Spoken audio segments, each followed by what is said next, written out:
Vous avez compris, Macron, cette fois vous prenez votre temps pour parler distinctement. Je vais essayer, même si la prononciation, c'est pas vraiment fort.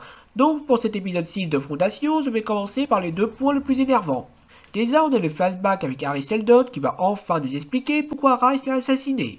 Alors que ce soit Seldon qui lui demandait ça, ça ne me dérange pas, et je m'en doutais déjà à moitié. Le problème, c'est la raison pour laquelle il lui a demandé de faire ça.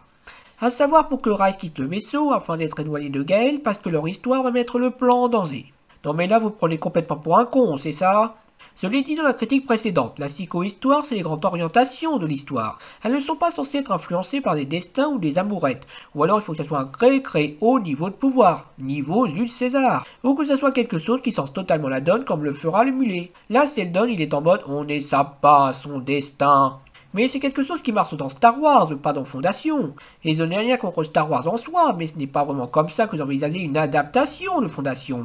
En plus, Rice n'a même pas oublié à Seldon puisqu'il a envoyé Gaël sur le vaisseau à sa place. À quoi ça sert que Seldon ait prévu un plan sur Milan si personne ne l'écoute?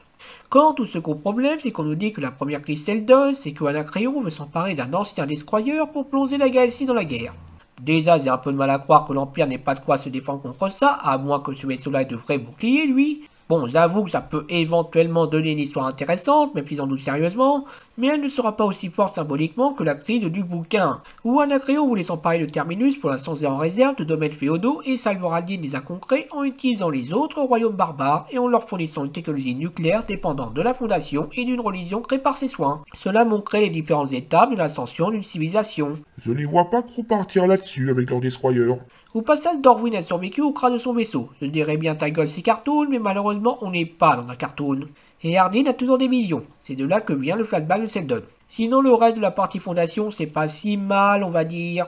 Anacréon fait peser une menace crédible, le contrebandier a une bonne idée en transférant son vaisseau à Hardin, la scène de bataille est sympa même s'ils confondent encore Star Wars et Fondation, et les ennemis ont eu quelque chose à faire quand le père d'Hardin s'est sacrifié. On ne l'a pas vu longtemps mais c'était plus sympa de la colonie. Heureusement qu'il y a l'Empire pour compenser, même si là aussi il y a des petits problèmes. Déjà, on a la partie où l'empereur adulte et des mécènes vont sceller le Luminis, dont des mécènes fait partie. Un robot croyant, c'est intéressant comme concept, bien plus que leur doctrine qui est assez classique, tout comme l'histoire de réincarnation des âmes de l'hérétique, où passage à les noirs son opposante est blanche. Ce doit être une coïncidence?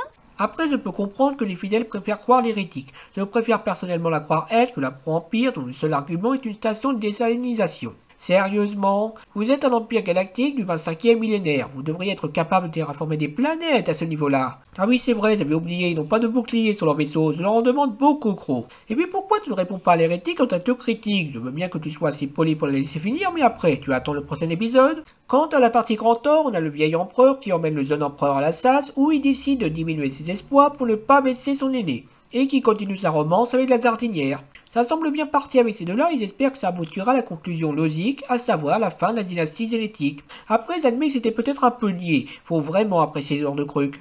J'apprécie aussi le conflit de génération qui semble se profiler, le système très particulier de courtisane impériale et que le Zono soit daltonien. C'est original. Donc Fondation, plus ça avance, plus ça devient n'importe quoi, que ça soit côté scénario ou adaptation, et seul l'Empire me pousse à continuer parce que j'ai encore de l'espoir de ce côté-là.